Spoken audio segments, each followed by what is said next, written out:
the average person is traveling about 500 miles each way to be at Holy Smoke. You know, last year we had people from 4 different continents come to Holy Smoke.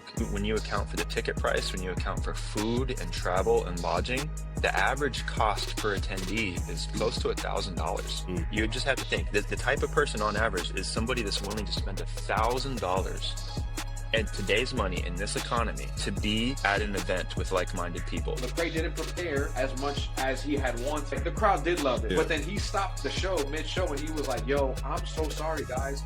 Y'all are one of the best crowds that I've ever had, and I didn't tap in enough to make sure my set was on par with what y'all are expecting. This is James Rousseau, a.k.a. Trig, and let me welcome you to the Corling Solutions Show. Let me ask you both this. This is the 5th year anniversary.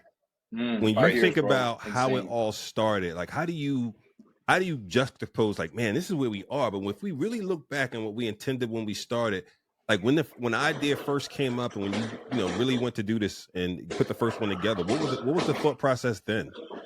Bro, Mogli can attest to this too, but the idea had always been in Dill and Mowgli's head for a while. We just never did it, and then in 2019, or was it 2020? 2021 is when the first one was. Yeah, so then doing starting it, I think we only had like 400 people, 450 people at the first one, and it was like at an apartment complex's event space room. So it was like crazy. It was very now to look extreme. Well, and that's the thing. I mean, I think give credit to where it was due. I think because the first 2 years we were working with some partners to do the festival, right? And initially we didn't think it was time, but they pushed us to do it, right? So like and that DIY mentality was just also just part of like, hey, we're just gonna do it. We're just gonna see what happens, and that was also just around this like new rebirth of Indie Tribe, and I mean, we always wanted to do it, but I don't think we were really holding it open-handed with expectations. So it was just like, we wanted to do this, and it was always based on our friendship, always based on our community. And we did not expect it to do what it did. And that's just kind of, that's been the story of Indie Tribe just really since the relaunch with Mykael and John, which is really just the launch. It really is just truly the launch. And it's just like we hold a lot of things with open hand, but at this point, like, God has just opened so many doors for us that we have gotten accustomed to just knocking on doors fearlessly. So it's like there's nothing that like we can like dream of that's like actually too crazy. It's just like, let's just go until God closes a door. I love that. Yeah, let's just be faithful until then. Yeah. What does it mean at this point to you personally? You know, you both and all you guys are so busy. You've got so many things going on in this orbit we call Christian hip hop. What does it mean to you personally, though, when you think about, what's coming up for this 5-year anniversary? I think it's just really hunkering down on like why we did it, and it was to create a space for people that love Christian hip hop to go. Because oftentimes there's a lot of festivals, right? You know what I'm saying? But it's always CCM. It's always a worship act, a CCM act, and then they'll sprinkle hip hop in there just to kind of satisfy a few things. But this is like one of the only exclusive Christian hip hop, Christian R&B like vibe out there. Like exclusively, it's just that. Right. So like, no offense to people that do that, but we don't put worship in there. We don't do that because it's like, hey, bro, like this is how we're going to run the fest, and it's just meant so much of 5 years of consistent growth. Last year, we sold out the day of the festival. This year, we're projected to sell out potentially same thing day of, or even a couple of days before. And it's just been an affirmation of God's grace and God's mercy and his hand on the festival. Because again, we're not creating this for the vanity of ourselves. We're creating this because we've created this together to have a space for people to go. Because a big thing about Holy Smoke is we have other activations outside of those 2 days of music that actually help independent artists who are up and coming, or videographers, photographers that are believers. We have panels and things that are free for people to come to because we want to sow back into the community to help in whatever which way that we can. So it just means a lot to see year 5 and we're rolling with a lot of things. And bro, Mogli could tell you too, like there's so many stories of people being like, yo, I come here and I met people at this festival, and every year we come and we all link up and this is where we meet. Like this is our thing. And or like they've met people and like other artists have met people. And it's like when me and Mogli was coming up and Dill and John, those people, bro, we was going to Flavor Fest.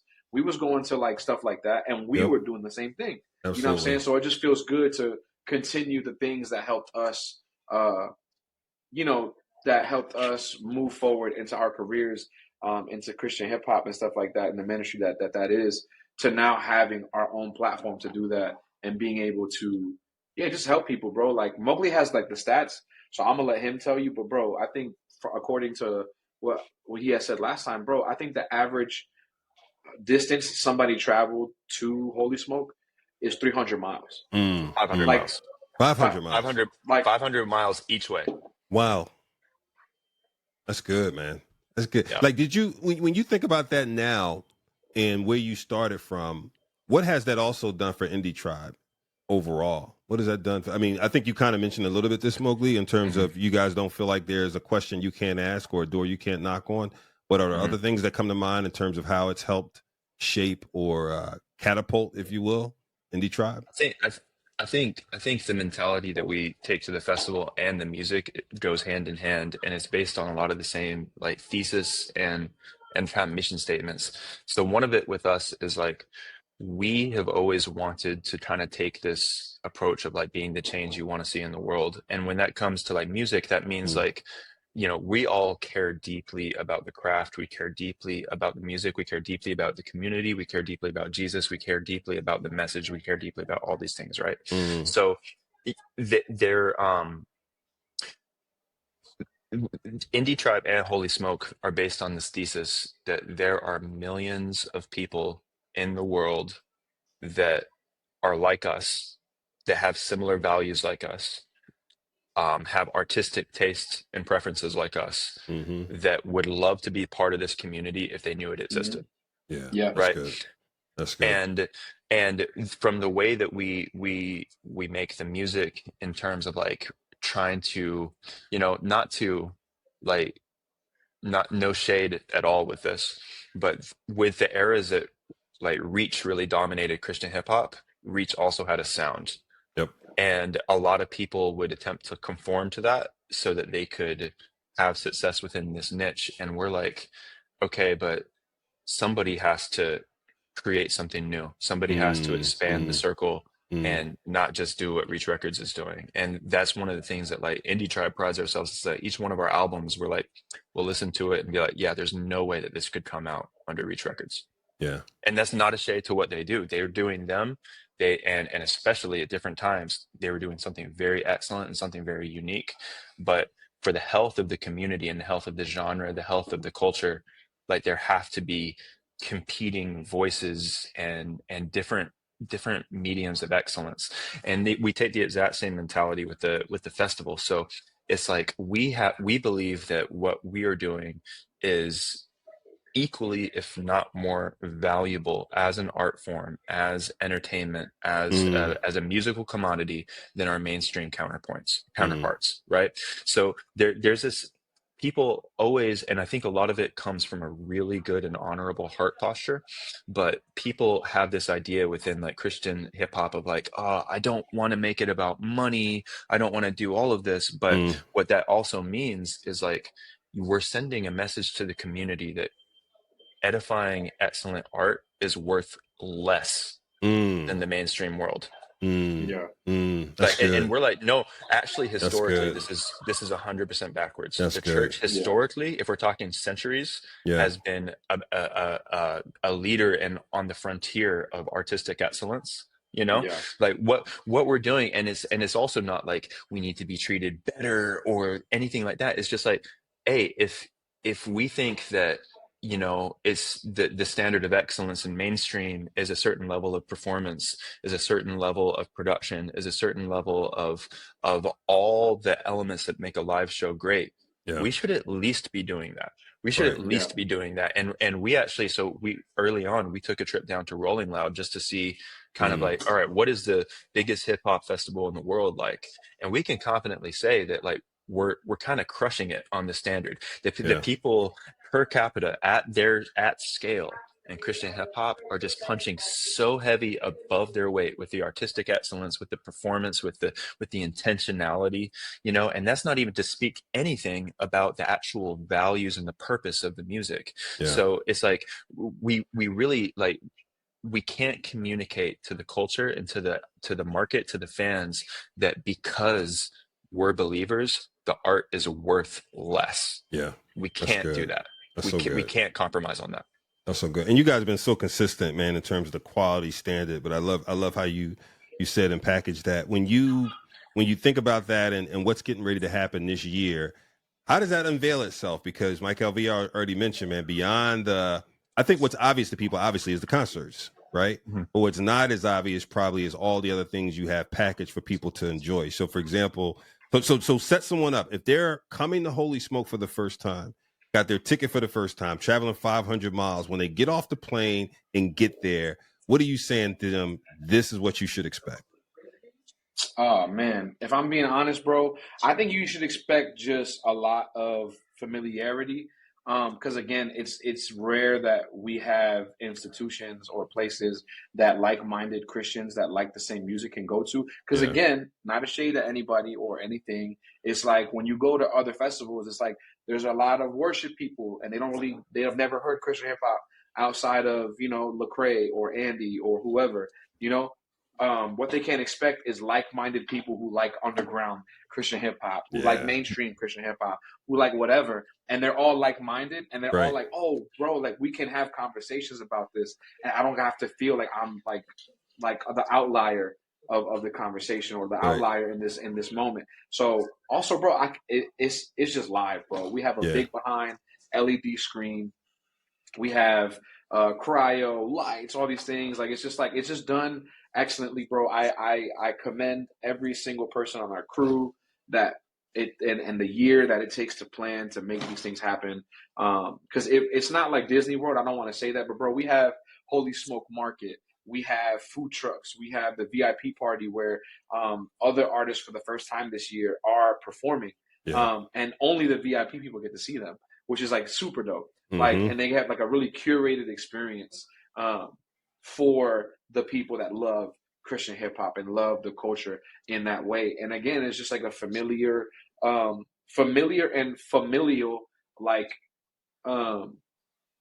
just environment when you walk in. Like, again, it's just like you might not know people, but you'll walk away meeting 2 or 3 people that you might be cool with for the next couple of years, for the rest of your life, you know? That's good. I think the thing that's really to drive that home is that the thing that you can expect that just makes Holy Smoke different than anything is the community. There's no community like the Christian hip hop community online, and there's no better representation of that than Holy Smoke. And I'm just gonna I'm a numbers guy, I'm a stats guy, and so I just want to help illustrate this. All right, the average person is traveling about 500 miles each way to be at Holy Smoke. You know, last year we had people from 4 different continents come to Holy Smoke. That's wild, man. That is wild. So think about this. And look, don't misinterpret me. This is no shade at a casual listener. This is no shade at a youth group event at a church. But I'm saying, objectively speaking, when you account for the ticket price, when you account for food and travel and lodging, the average cost per attendee is close to $1,000, right? So the type of people that are at Holy Smoke, you just have to think that the type of person on average is somebody that's willing to spend $1,000 and today's money in this economy to be at an event with like-minded people. And that's a different type of person that is going with a friend with a youth group to a free concert. Absolutely. You know what I'm saying? So when you think of that and you really think of like, who are the people that are willing to do this? These aren't normal people. These are not more like, these are intentional people that are so bought into this community, and there's nowhere else on earth that you can be with other people at that scale. So, and that's why it's like the community people, we see people just go to Holy Smoke dolo and they make lifelong friends, because where else can you find that curated group of people with that amount of values? And people are like, now it's there's this amazing thing, and truly, we listen to the community every single year. And we've made changes to the way that this event this year is happening from last year, and we can't accommodate every single opinion, but we really do. We're always thinking about how can we make this experience as excellent as possible for such a special group of people. And part of that too is like, also, like, look, Holy Smoke is a premium ticket. It's not lost on us that this is not cheap. This is expensive. But also, like, dude, nobody's getting rich off of this. It's expensive to make this happen. Yeah, I'm not gonna lie. I definitely want to harp on that, bro. Because like we see comments that like, yo, this is so expensive. Yo, the tickets. Again, bro. I don't know if you already said this, Mogli, but I want to harp on. We're not trying to validate the notion of like, yo, you could see so and so for $30. Come on in. Like, just because people want to do events, and it's like, hey, bro, like, some of your favorite artists are here, and we're trying to teach the fans that the same way the world can put on these big events, and the same way like secular people can put on these events and do it in a way that it makes sense and it builds every year, like, and price wise, and that's why they get bigger and bigger and bigger. We're trying to teach our fans that, like, hey, bro, that's like, good. I understand that you can see, like blue, red, orange, and yellow for $40, but we're trying to teach them, like, yo, you're gonna come here and see all these people for this amount of money, and it's gonna be high quality entertainment. It's not gonna be a terrible sound system. It's not gonna be everything.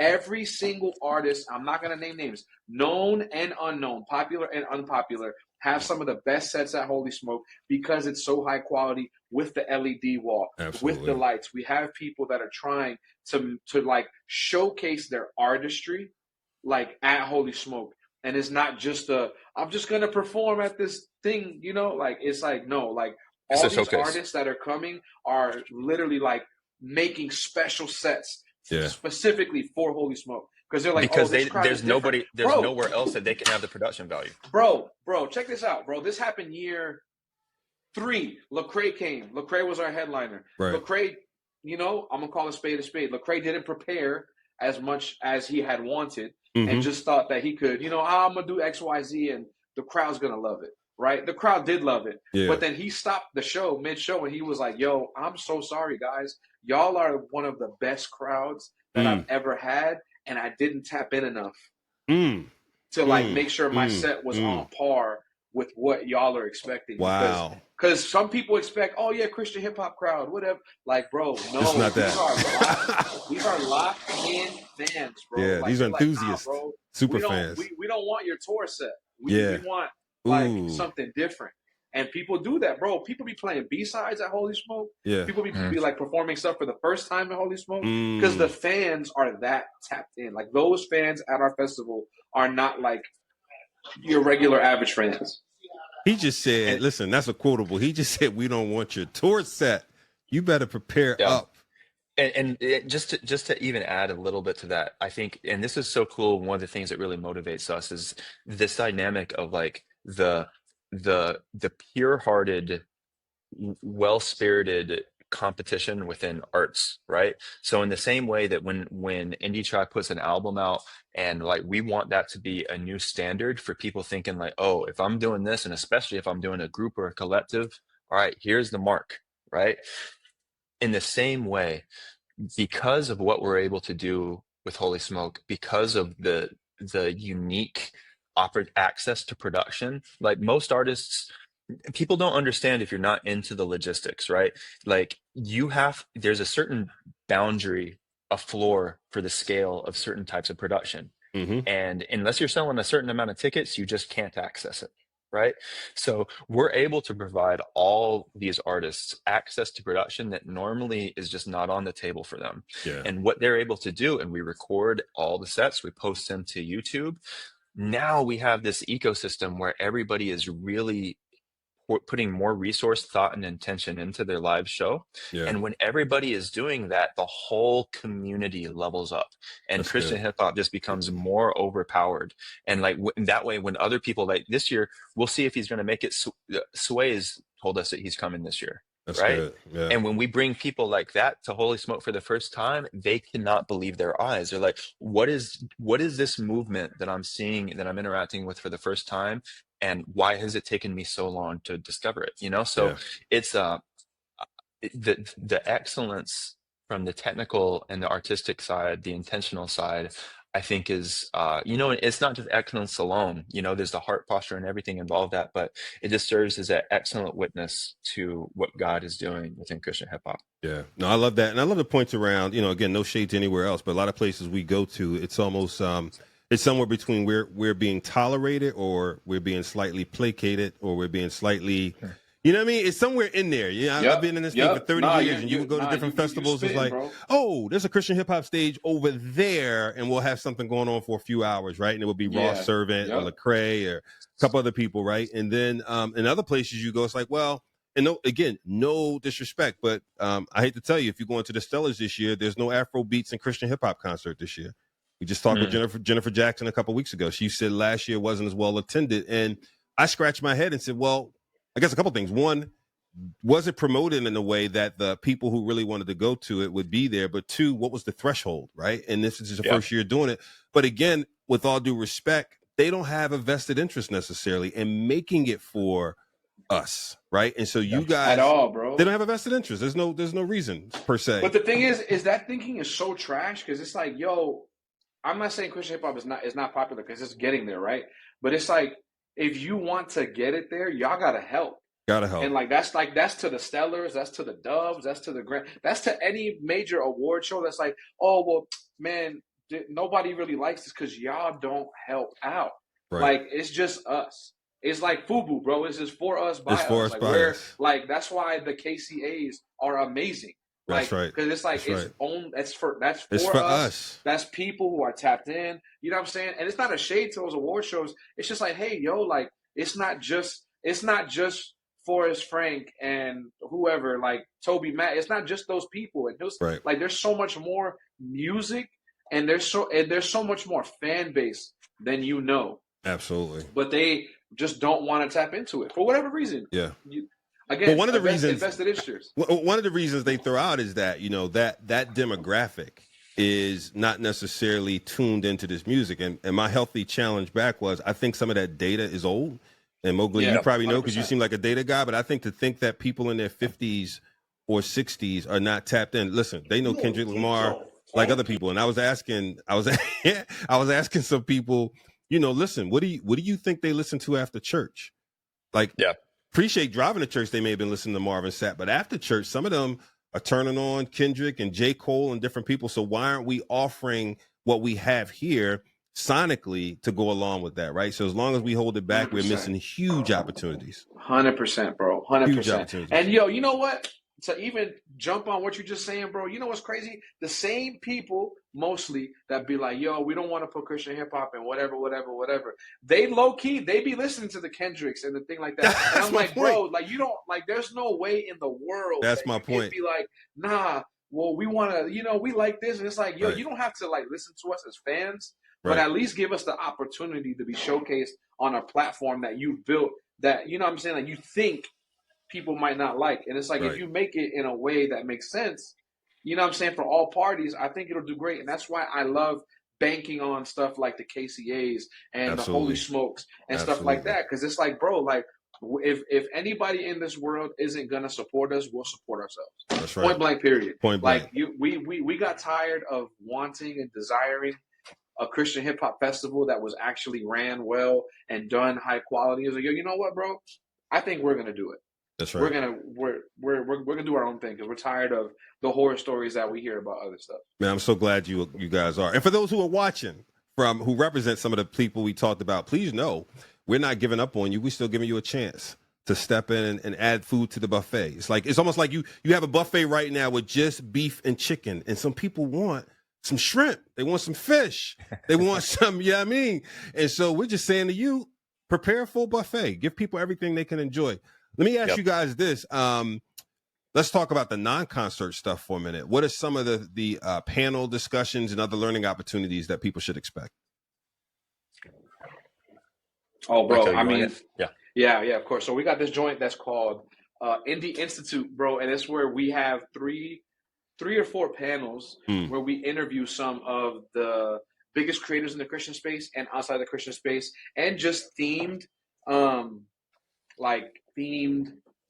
panels, discussions about either independent artistry, you know, like how to get sync placements, how to make content as a content creator with music and things of that nature. Like, bro, it's always so dope. Cause I think last year we had Roddy Jerkins and we had Kato, and we had a couple representatives from ASCAP and BMI there for some panels. This year we're having Roddy Jerkins again with some other people like, you know, like Lord Giant and, you know, Belief and Preston Perry, all these people. Like, it's going to be really fun, bro, but it's, like Ruslan's going to be there as well. It's again to push and invest into other independent artists or other content creators that are Christian, or photographers, videographers. And that event's free of charge. Yeah, it's free. Open you don't to need the to whole have a ticket. community. Oh, really? You don't have to have a ticket for the festival? Nope, you can not for Indie You just got to Institute. RSVP. Wow. And again, so much of that is more about the community than the information. You know what I'm saying? You can learn anything you want on the internet, but the fact that you are intentionally in a physical place with like-minded people that have come to hear the same thing. That's how, like, me and Mykael met at a B. Cooper listening party. You know, like, and we've seen so many people meet at Holy Smoke, and so much of what we've done is us intentionally building horizontally instead of vertically. And we know that the next generation, I mean, we feel like we're kids, but we're grown men. You know, I'm 32 years old, you know, and the 17, 19-year-old, there's going to be something new, and we love the idea of helping curate that petri dish that can multiply from. No, it sounds, I know it sounds cliche, but man, rising tide lifts all boats. It's true. And so being in that environment, to your point, you know what I mean, the ability to receive information and retain it because of everything happening, the relationships being built and whatnot is special. And Mykael, to your point, I always say the KCA is like a family reunion to me, man. It's so much 100%. More than an award show, bro. It's a family 100%. Reunion. And so this is the same with other things added to it. Let's wrap up here just so people get it. Mogli, I'm going to ask you, man, what's the ticket price for the event? So right now, actually, you know, I have to see, because we've been selling out of the tiers, and I want to make sure that we're not misspeaking right now, because I do know that VIPs are entirely sold out. Got you. So I see 2-day 115 right now, tier 3. Yep. That's all we got right now. Okay, that's all we got right now. So family, please be advised a couple things, right? So average Kirk Franklin like tour tickets are like $65, right? Yeah. And I think, quite frankly, those are underpriced as well, right? If you go to a country event one night, those tickets could be $120. One night, $120. 100%, bro. One night for a 3-4 hour. Kenny Chesney, any of them, right? Bro, listen, bro. I'm not gonna hold you, bro. We got Indie Tribe, No Big Deal, John Keefe, Alex Jean, What Up RG, Josh P, Miles Minnick, all these people, and that's not even half of what I'm saying. Right. Like there's so many artists. And this is me. I'm representing myself on this. I don't feel bad for you if you're like, oh, I don't want to spend that much money. Cool, bro. Don't. It's all good. Maybe one day you will. But to me, that's like a premium ticket. Like, cool. Kirk Franklin is in arenas charging whatever you want to charge. That's cool, bro. I think we value what we're bringing far more than I feel as other people are. Oh, my point is, can't stress it. Sorry. These things are expensive to do well. No if doubt. People saw how much money we have to spend on security every year, they would be like, oh wow, y'all are really, this is lean. No, my point was, this is high value compared to Kirk, compared to a country, compared to anything. The value proposition is unmistakably clear. You know what I mean? So people need to get there. Y'all need to go to indietribe.us ASAP. only tier 3 tickets are left. I'm not going to even ask them to divulge how many are left. I'm just going to say you need to do it urgently, because all the other tiers, there were six other opportunities, 7, excuse me, and those other 7 tiers are gone. And I mean, it is going to sell out. Yeah, it is going to sell out. There's zero doubt in our mind. It's going to sell out. Yeah, no doubt. Hey, any closing thoughts before I'll let y'all get back to DJ Mykael V is out on that Dude Perfect tour, spinning it up. Bro. Mogli is down. You can hear him in the background. Bro, I heard that person coming to the room a minute ago. And then Mogli, the Iceburg, is down in Florida with his 6-year-old, maybe something else you didn't know. 6-month-old. 6 months. Excuse me, 6-month-old. Yeah. You wish. No, you don't wish to lose any time. I take that back. Yeah, but man, thank y'all both for joining. I know how busy you are. I'm looking forward to the event, and I'm sure people will be tapping in. indietribe.us. Any final words, brothers? Bro, thank you so much for the support. This, I mean, like I said, we have done so much on our own out of necessity. You know, it's not a point of pride. It's not a point of any of that. And like, we are just so grateful for every person, every platform, every outlet that can lock arms with us, man. Like, we believe in this culture so much. We have love for this community so much, and just thank you. Oh, absolutely, bro. I'm pleased that Holy Culture wanted to be a part of this. I wanted to be a part of this. So thank you both.